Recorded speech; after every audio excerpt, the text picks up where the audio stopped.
우리는 계속해서 성경에서 가장 긴 장이라고 할 수 있습니다.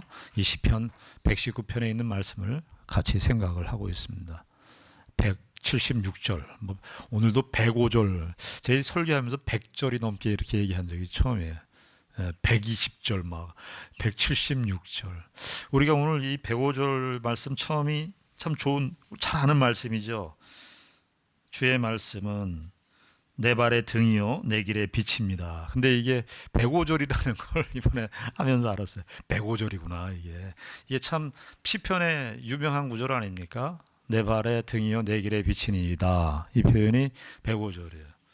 그리고 또 이 은유를 또 이렇게 사용했죠. 주의 말씀에 대한 은유를 시편 기자가 썼는데, 우리가 지난주에는 103절을 생각했잖아요. 103절이 뭐죠? 103절도 주의 말씀의 맛이 내게 어찌 그리 단지요 내 입의 꿀보다 더 다니이다. 이게 우리가 많이 암송하는 하나님의 말씀의 중요성을 우리가 가르치고 배울 때 항상 이 말씀, 103절, 105절 말씀을 항상 이렇게 하나님의 말씀의 중요성을 이야기할 때 자주 이렇게 반복해서 쓰는 그런 표현이에요. 여기 근데 시편 기자가 주의 말씀은 나의 발의 등이요 내 길의 빛이니이다. 참 평화롭고 은혜로운 말씀인데 좀 생각해 보아야 하는 말씀입니다. 그 반대를 생각해야 돼요. 반대. 항상 이런 하나님의 말씀을 읽을 때 좋은 말씀, 우리에게 약이 되는 말씀, 귀한 말씀이지. 우리가 그런 측면도 중요하지만 이런 시적인 표현들, 특별히 119편 말씀을 읽을 때에는 우리가 그 반대적 상황들을 고려를 해야 됩니다.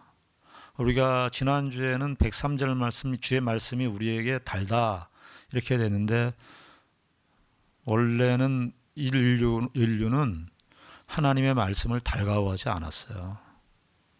우리가 태어날 때, 사람들이 다 태어날 때 죄인으로 태어나기 때문에 우리의 입맛은 죄의 맛에 익숙해 있어요. 하나님의 말씀에 익숙해 있지 않습니다. 그래서 그 반대적 상황들을 생각을 해야 된다 그랬어요. 105절도 마찬가지예요. 105절도 우리가 좋아하는 말씀인데, 주의 말씀은 내 발의 등이요 내 길의 빛이니이다. 여러분, 이런 고백을 어떤 사람만 할 수 있습니까? 주의 말씀이 내 발의 등이다. 그러니까 문자적으로 얘기하면은 내 발에 등이 있는 거예요. 그리고 길은 좀 더 넓은 의미에서 인생 전체를 말하는 것인데, 큰 맥락에서 내 길의 빛입니다. 이런 걸 어떤 사람이 고백할까요? 어떤 상태에 있는 사람이 이 고백을 하겠습니까? 그것은 그 반대적 상황, 자기가 살고 있는 세계가 어둠이라, 자기가 경험하고 보는 세상이 흑암이다 라는 이 사실이 전제되어야 합니다. 누가 여호와의 말씀만이 내 발에 이 스텝이라 스텝, 내 스텝을 걷는데 그 발에 내가 한 걸음 한 걸음 걸어가는 게 그 말씀이 나에게 등이라고, 그 말씀이 아니면 걸을 수 없다는 건데요. 근데 한 스텝 한 스텝을 걸을 수 없다는 건데, 그런 고백을 하려면은 시편 기자, 이 고백을 하는 자가 무슨 사실이 전제되어야 하면 어두움에 있다. 자기가 가는 세상이 어둡고, 또 하나는 뭐가 어둡다는 사실이 전제되었냐면 자기 자신 안에 있는 것이 어둡다. 내 안에는 빛이 없다. 이 두 가지 사실이 전제되어야 돼. 길을 걸어가는 나 자신에게도 내 안에도 빛이 없어요. 내 안에는 온통 어두움뿐이에요.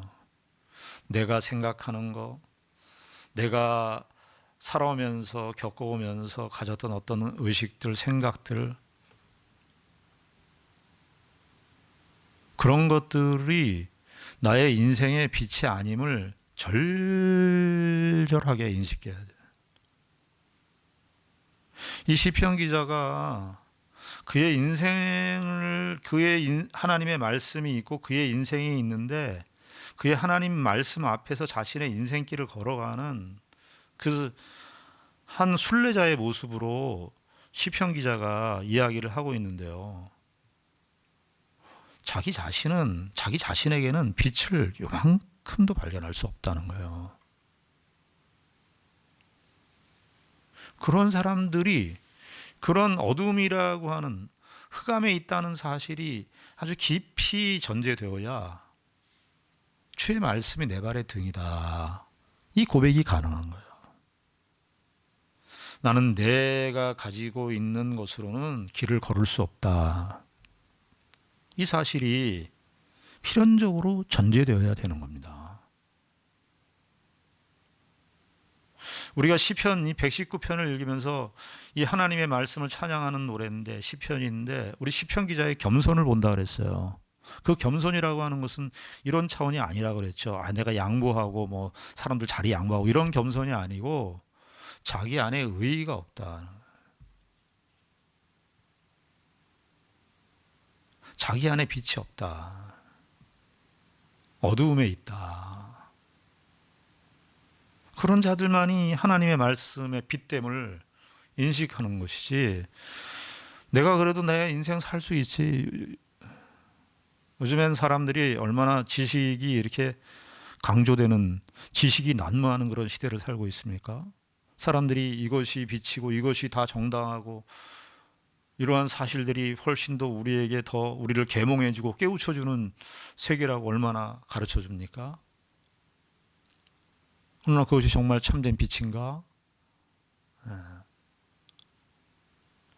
예수님께서 이 땅에 오셨을 때 요한복음에서 이 세상을 어떻게 규정하죠? 요한복음 1장에 보면 예수님을 이렇게 얘기하죠. 태초에 말씀이 계시라 말씀으로 얘기하는데 요한이 이렇게 쑥 지나고 내려가면서 1장 5절에 빛이 어디에 왔다 그래요? 어두움에 왔다 그래요. 어두움에. 이 세상은 어두움이나 이 세상에서 기원하는 것. 누가 그래서 철학자 누가 그랬는지는 확실히 알 수 없지만 그 사람도 이렇게 얘기해요. 사람들이 안다는 거. 사람들이 인생을 통해서 이 세상을 통해서 배우는 것이 뭐냐 그럴 때 사람이 아무것도 알지 못한다는 것을 배우는 것이 지혜다. 우리는 아무것도 알지 못한다는. 여러분 우리가 보는 세상을 저와 여러분들이 보는 세상이 우리 눈에 보이는 세상이 다 압니까? 보이지 않는 그런 흐름들이나 이런 것들을 여러분들 파악할 수 있겠습니까? 우린 각자 한 부분을 이렇게 살 뿐입니다. 그 부분에 대해서 전체를 조합하고 만들어내는 그 일들을 인류가 알 수 있습니까? 과학자들이 어떤 한 분야에 대해서 설명을 하고 추적을 해서 그 과학자들이 알고 있는 어떤 지식들을 이렇게 쌓아갈 수 있어요. 사람들에게 설명도 할 수 있지만 전체를 다 설명할 수 있나요? 이 세상 전체를? 전체가 설명이 안 되는데 부분을 어떻게 설명이 가능하겠어요? 그 부분적 설명이라고 하는 것은 언제나 불완전할 수밖에 없는 겁니다. 전체를 알지 못하는데 전체가 끼어있는 상태에서 그 부분이 어떤 의미인지가 드러나야 그 부분은 그것이 원자가 됐든 뭐 과학자들이 말하는 양성자가 됐든 전자가 됐든 이 세상의 전체적인 틀 속에서 그것이 어떻게 존재하고 위치하고 있는지를 파악해야 그것의 정확성을 파악한다고 말할 수 있는데 이 세상에 어떠한 사람이 이 세상에 그 어떤 한 분야에 대해서 안다고 하는 그것이 전체를 알지 못하는데 그 부분을 완벽하게 해석하고 정의를 내릴 수 있다고 말할 수 있겠습니까? 여러분 우리가 사는 세계가 무생물의 세계가 있고 생물의 세계가 있고 동물의 세계가 있고 그리고 인간의 세계가 있다고 보통 그래요. 근데 무생물은 땅과 같은 거죠. 땅, 바다 뭐 이런 거죠. 근데 땅이 있음으로써 무엇이 자랍니까? 식물이 자랍니다. 땅은 식물을 섬기려고 하지 않아요. 땅은 땅 자체로 있는데 거기서 식물이 자라죠. 식물이 자라면서 누가 먹어요? 동물이 먹어요. 그 동물과 식물을 우리가 먹죠, 인간이. 동물이 자기가 살면서요, 식물을 먹으면서 나 인간에게 먹히려고 이거 먹는다. 그런 동물 없어요. 각자 자기 살기 바빠요. 인간도 그 범주를 못 벗어난다고요, 우리가. 내가 사는 이 인생의 한계를 다 벗어나지 못한다고요?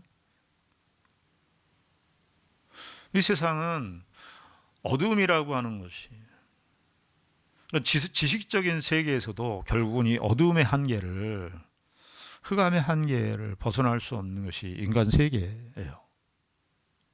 우리가 안다고 하는 것이 얼마나 그 허술한 기초 위에 놓여 있는가를 우리가 발견하게 되고 확인하게 되는 것입니다. 그런데 성경은 이 어두움을 말할 때 그런 지식적 차원에서 어두움만을 말하는 것이 아니라 도덕적으로 영적인 차원에서 어두워졌다 그렇게 말합니다. 우리가 그래서 영적으로 어두워진 자요. 우리가 사실은 시각 장애인이에요. 영적으로 우리가 눈이 닫혀져 있는 존재, 어둠에 있는 존재라고 하는 사실이 예수 믿기 이전의 상태를 이야기할 때 성경에서 이야기하는 거예요. 우리가 이전에는 그러니까 어둠에 속했다. 에베소 5장 8절에 보면 우리가 어둠에 속했다. 우리가 다 어둠에 속했어요. 그냥 지식적인 그런 과학적 지식을 모른다는 그런 참 무지만 있는 것이 아니라 영적으로 더 도덕적으로 심각하게 어둡다 라는 이 사실이 전제되어 있는 것입니다. 그런데 우리가 이 어둠이라고 하는 이 말을 생각할 때 예수님께서 이 땅에 오셨을 때 빛이 어둠에 와 있는데 어둠이 빛을 깨닫지 못하죠. 어두우니까 빛을 알아볼 수가 없어요. 그런데 그때 예수님 당시 때예요. 예수님 당시 때 빛이라고 우기는 사람들이 있었어요. 우리가 빛이다 라고 생각하는 사람들이 있었어요. 누구였습니까? 바리새인들이었습니다. 바리새인들, 서기관들, 종교 지도자들이었습니다. 우린 빛이라 생각했어요. 예수님을 어둠이라 그렇게 얘기했어요. 예수님께서 요한복음 9장 41절에 예수님께서 이 말씀을 하십니다. 예수께서 이르시되 너희가 맹인이 되었더라면 죄가 없으려니와 너희들이 맹인이 되었더라면 죄가 없으려니와 본다고 하니 너희 죄가 그대로 있느니라. 우리가 이 죄인됨에 대한 이 인식이 훨씬 더 우리가 깊은 차원에서 이 인식이 되어 있어야 돼요. 맹인이라는 맹인. 우리가 맹인이었다.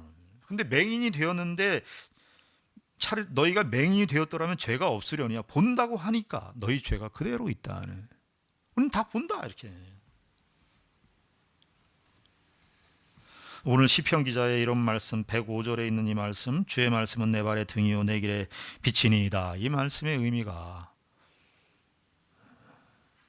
하나님의 말씀이 좋아서 내가 그 말씀 쫓아서 삽니다 하는 그런 결심과 각오와 순종과 헌신의 그런 모습만 있는 게 아니라 절대적인 그런 관계예요. 주의 말씀이 아니면 나는 어두움에 있을 수밖에 없다. 이 사실을 전제하고 있는 거예요.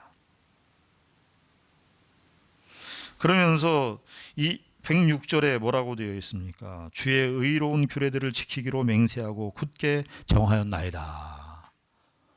그러니까 이 주의 말씀으로 자신의 발의 등이고 자신의 인생길에 비친 사실이 아마 이 시편 기자는 자신의 체험 속에서 이 사실을 확인한 것 같아요.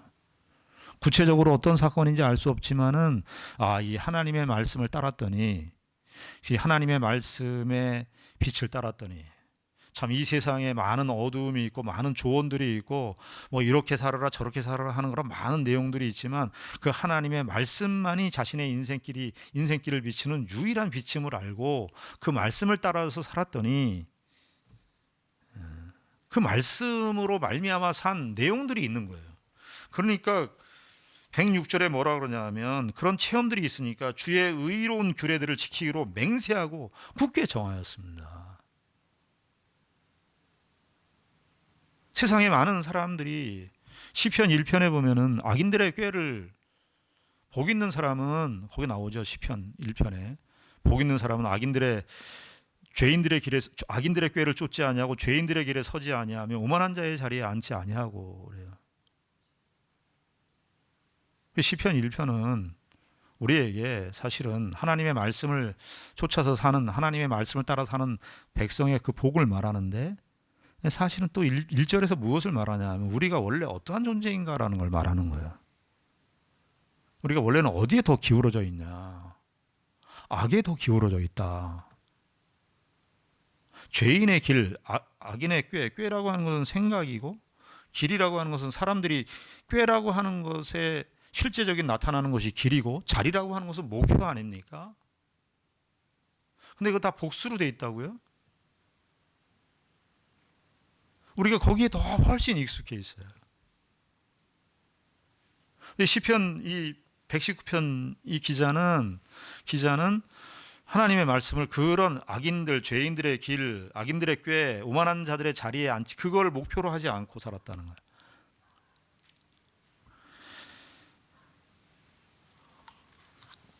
세상이 얼마나 지금 이 105절에서 106절 이 사이가 얼마나 우리의 치열한 영적 전쟁의 싸움터인 줄 아셔야 돼요.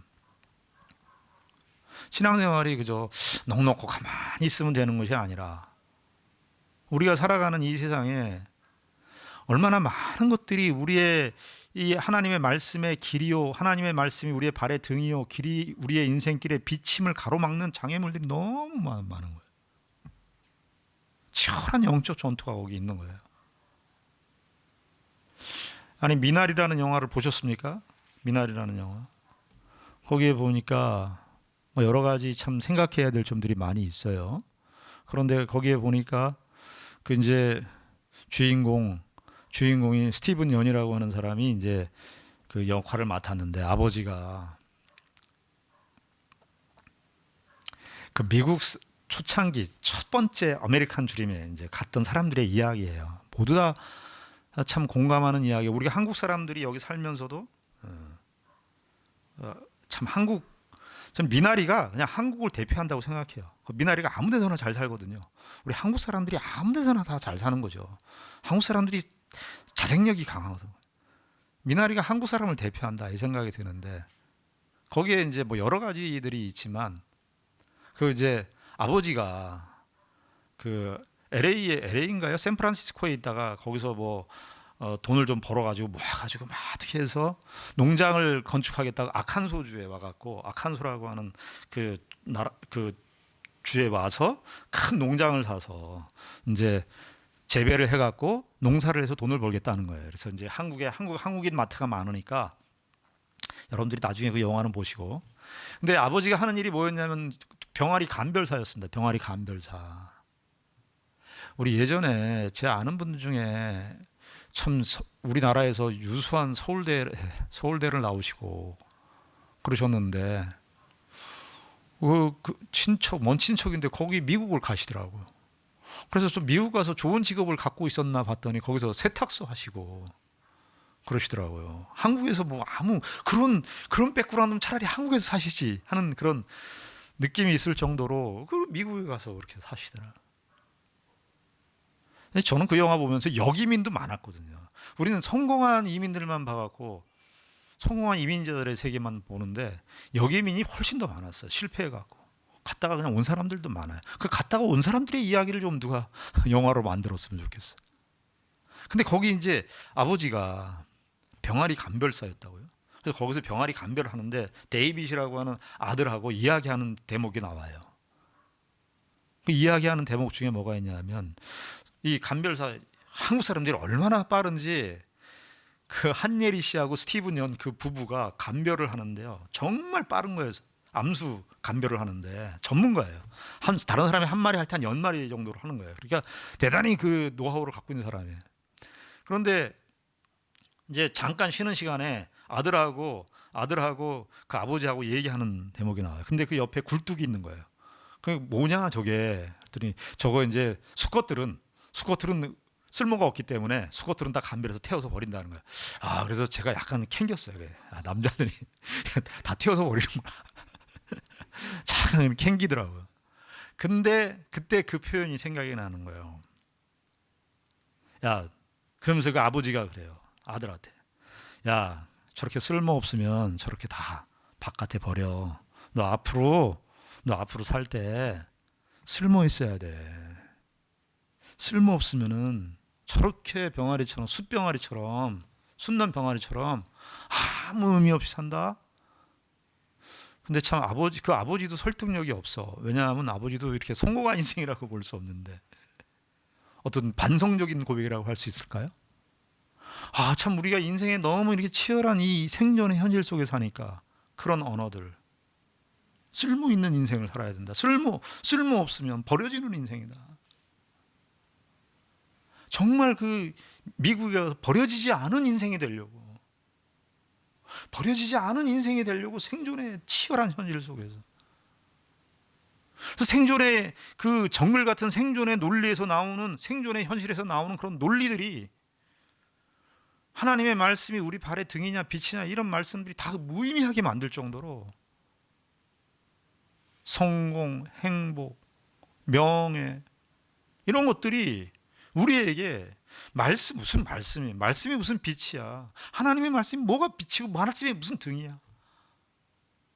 성공이 우리의 인생의 등이지, 행복이 우리 인생의 등이지, 쓸모 있게 사는 것이 우리 인생의 등이지, 이렇게 생각하는 이 세계 속에서 시편 119편 저자가 살던 시대도 마찬가지고 우리들이 사는 시대도 마찬가지. 지금은 더해.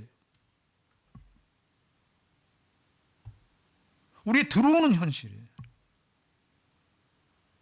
얼마나 많은 것들이 우리가 하나님의 말씀이 우리의 발의 등이고 인생길의 비침을 가로막는 그 장애물들로 얼마나 많은 것들이 우리에게 들어와 있는지를 아셔야 돼요.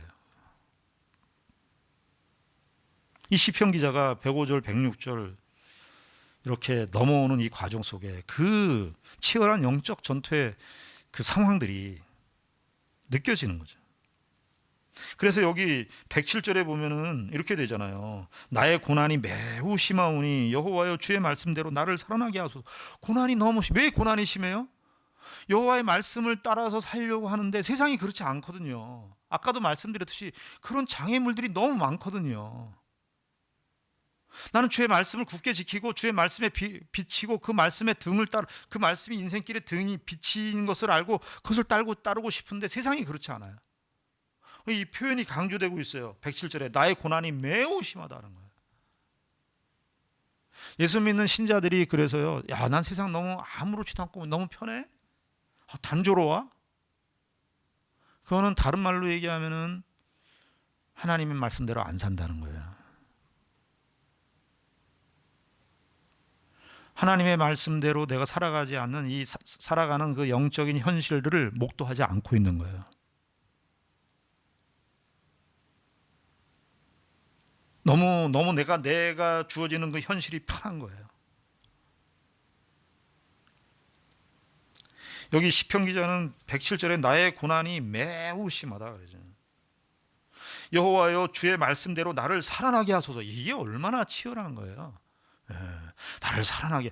내가 여호와의 말씀이 내 발의 등이고 여호와의 말씀이 내 인생길의 빛인데 이렇게 이 말씀을 지키고 사는 게 너무 어렵고 마음의 확신을 했어도 굳게 맹세할 정도로 그렇게 해도 고난이 심합니다.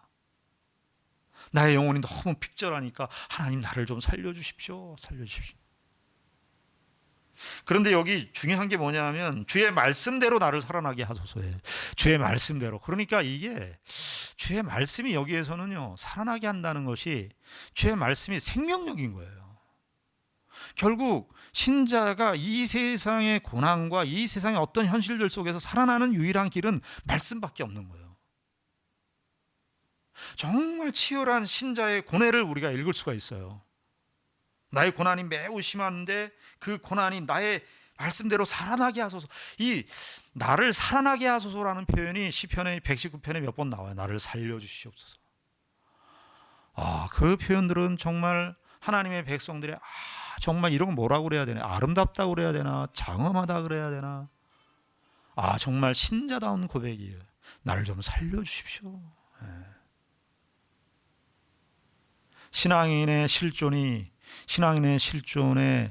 그 실존의 현실 속에서, 그 고난 속에서 울려 터져 나오는 신자의 영적 생존의 그 현실을 그대로 표출하는 거예요. 제가 이 표현이 많지 않아 가지고 이렇게밖에 표현할 수 없는데, 신앙의 어떤 그 정수, 진수, 신앙인의 어떤 한 신앙 인생길을 살아가는 신자의 어떤 한 진수의 고백을 만나는 거예요. 그 바위 속 깊은 곳에서 용솟음 쳐 나오는 신자의 그 우러 터져 나오는 그 고백이에요. 나를 좀 살아나게 하여 주시옵소서. 나를 좀 살아나게 하여 주시옵소서. 그러면서 108절에 보면 여호와여 구하오니 내 입이 드리는 자원 제물을 받으시고 주의 공의를 내게 가르치소서. 여기 자원 제물이라고 하는 것은 자원에서 하나님 앞에 자원에서 드리는 제물입니다. 이게 108절이요. 여호와여 구하오니 내 입이 드리는 자원제를 받으시고 주의 공의를 내게 가르치소서. 그러니까 내가 주 앞에 제사를 바쳤으니까 주님 나에게 공의를 가르쳐 주십시오. 이렇게 어떤 걸 이렇게 하나님 앞에 내고 내가 보상을 받는 그런 식으로 생각하기 쉬운데, 그런 뜻이라기보다는 이런 거예요. 하나님, 내가 고난 가운데 있습니다. 매우 고난이 심한 가운데 있습니다. 나는 정말 주의 말씀이 아니면 나는 살아날 수가 없습니다. 하나님, 나를 살려주십시오. 그래서 그 모든 자신의 현실, 고난의 현실들을 다 받아들이고 하나님께만 전적으로 맡기는 거예요. 내 입술의 자원제라 그렇게 되어 있는데, 입술이라고 하는 것은 내 속 존재 전체를 말하는 거거든요. 내 속 전체를 하나님 앞에 맡깁니다. 하나님 앞에 맡깁니다. 하나님, 그 맡긴다 이런 표현인데, 하나님 앞에 내 마음을 다 드립니다 이런 뜻이에요. 하나님 앞에 내 마음을 다 드립니다. 하나님, 나를 가르쳐 주시옵소서. 가르친다는 말, 나를 가르쳐 주시옵소서. 시편 기자는 자신의 인생길에서 여호와의 말씀을 사랑하는 사람이고 여호와의 율법에 대한 이해가 아주 굉장한 사람인데도요, 자신은 항상 하나님의 말씀에 대해서 배우는 자임을 우리가 여기서 확인하게 돼요. 나의 말씀을 가르쳐 주시옵소서. 이거 특별히 고난의 문맥에서 가르쳐 달라 이렇게 얘기를 해요. 고난이 107절에 나의 고난이 매우 심한데 108절에 내게 가르쳐 달라. 고난이 나를 가르쳐 주는 길이에요. 우리 이 말씀 우리 확인했죠. 119편 71절을 한번 보십시오. 71절. 67절부터 보겠습니다. 67절부터 71절. 우리 67절부터 71절까지 우리 같이 한 음성으로 읽겠습니다. 시작. 고난당하기 전에는 내가 그릇 행하였더니 이제는 주의 말씀을 지키나이다. 주는 선하사 선을 행하시오니 주의 율례들로 나를 가르치소서. 교만한 자들이 거짓을 지어 나를 치려하였사오나 나는 전심으로 주의 법도들을 지키리이다. 그들의 마음은 살쪄서 기름덩이 같으나 나는 주의 법을 즐거워하나이다. 고난당한 것이 내게 유익이라. 이로 말미암아 내가 주의 율례들을 배우게 되었나이다. 시편 66절에 뭐라고 되어 있죠? 이 119편 67절에 고난 당하기 전에는 뭐라 그래요? 내가 그릇 행하였다 그래요. 시편 기자도 고난이 없을 때는 자기도 그릇 행하였다는 거예요. 이 세상에서 예수님을 제외하고 사람이 스스로 선해질 수 있는 방식은 아무것도 없습니다.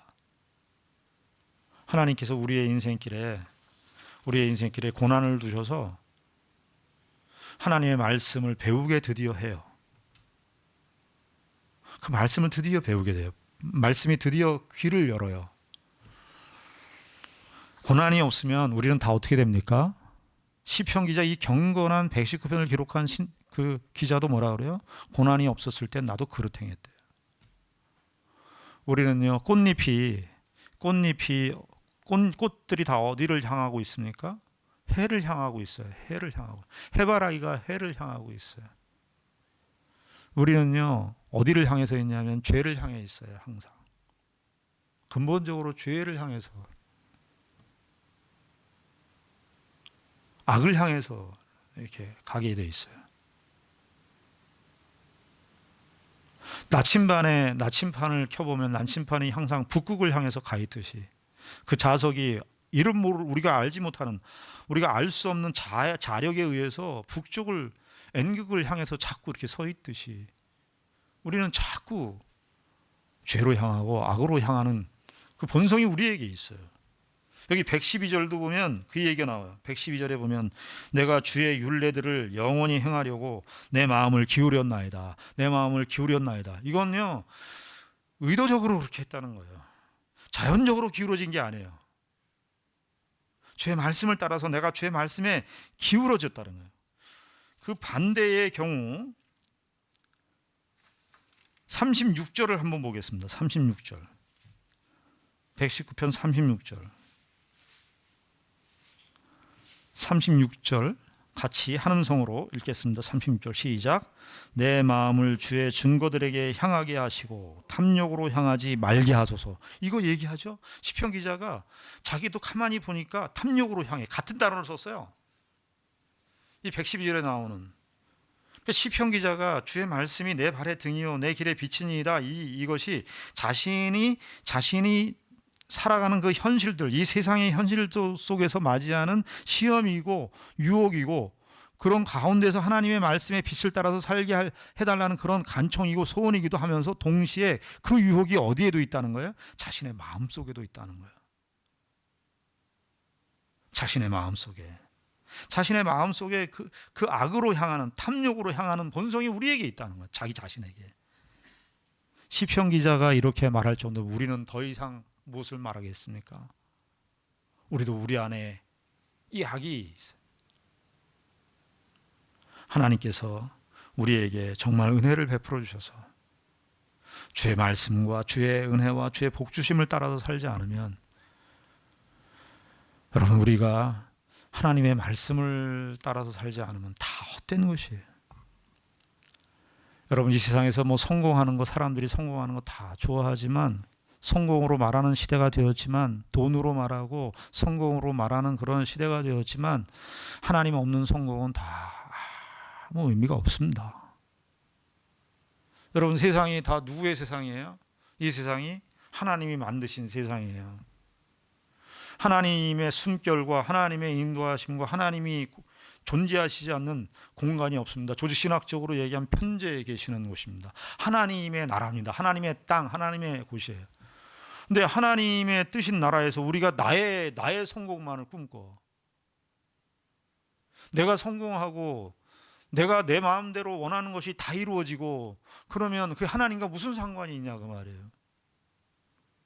이 땅이 다 하나님의 나라인데, 하나님의 땅인데, 하나님께서 우리에게 다 주신 것인데, 내가 성공한 그 성공이 하나님과 관련이 없으면 성공이 아무런 의미가 없어요. 하나님께서 우리에게, 우리의 인생길에 우리의 이 하나님의 말씀을 주셔서 정말 우리의 연약함을 뼈저리게 인식하고, 우리가 하나님의 말씀이 없으면은 우리도 어둠 가운데 있을 수밖에 없음을, 탐욕으로 기울어질 수밖에 없음을 충분히 인식해요. 그래야만 하나님의 참 빛이신 하나님의 말씀만이 참 빛이심을 우리가 고백하게 되고, 주의 말씀을 따라 사는 그 복이 무엇인지를 확인하게 되는 것입니다. 저와 여러분들이 인생을 살아가면 살아갈수록, 신앙의 인생의 연조들이 늘어가면 늘어갈수록 모든 신자들이 이 고백으로 와야 되는 거예요. 하나님의 말씀만이 참된 진리입니다. 여기에 와야 돼요. 그것으로 가야 돼요. 그것으로서 우리의 인생을 채워가시는 겁니다. 우리가 이 세상에서 어떤 일을 했든 성공과, 사람들이 말하는 성공과 실패는 우리가 말하는, 성경에서 말하는 기준하고는 상관이 없습니다. 그거에 흔들리지 마시고, 저와 여러분들이 오늘을 하나님의 말씀을 따라 살았으면 그것이 성공, 예수 그리스도 안에서 우리에게 주시는 축복이 무엇인지를 알고 우리가 선택하고 판단하고 결정을 내렸다면, 하나님의 말씀을 따라서 그 결정을 내렸다면 그것으로 우리는 성공한 것입니다. 그 결정이 우리에게 어떤 결과를 가져왔든지 간에 상관없이 저와 여러분들은 예수 그리스도 안에서 성공한 사람들입니다. 하나님께서 우리에게 우리의 매일매일의 삶 속에서 하나님의 말씀으로 말미암는 승리를 우리에게 주시기로 약속된 인생이 저와 여러분들의 인생입니다. 하나님의 말씀으로 말미암는 빛된 인생, 승리하는 인생, 하나님의 말씀으로 말미암는 성공한 인생을 사시는 우리 모두가 되기를 바랍니다. 기도하겠습니다. 하나님 아버지, 은혜를 감사합니다. 주의 말씀이 우리 발의 등이고 우리의 인생길의 빛입니다. 우리의 연약함을, 우리의 무지를, 우리의 어두움을 인정하고 고백해야겠습니다. 세상이 가르쳐주는 것, 세상에서 본 것들이 진정한 빛이 아님을 인정해야겠습니다. 성령 하나님께서 우리에게 은혜를 베푸셔서 겸손한 영을 허락하시고 오직 주의 말씀만이 우리의 인생의 참된 진리요 빛이며 생명인 것을 확인하는 우리의 인생길이 되게 하여 주시옵소서. 예수님의 이름으로 기도드리옵나이다. 아멘.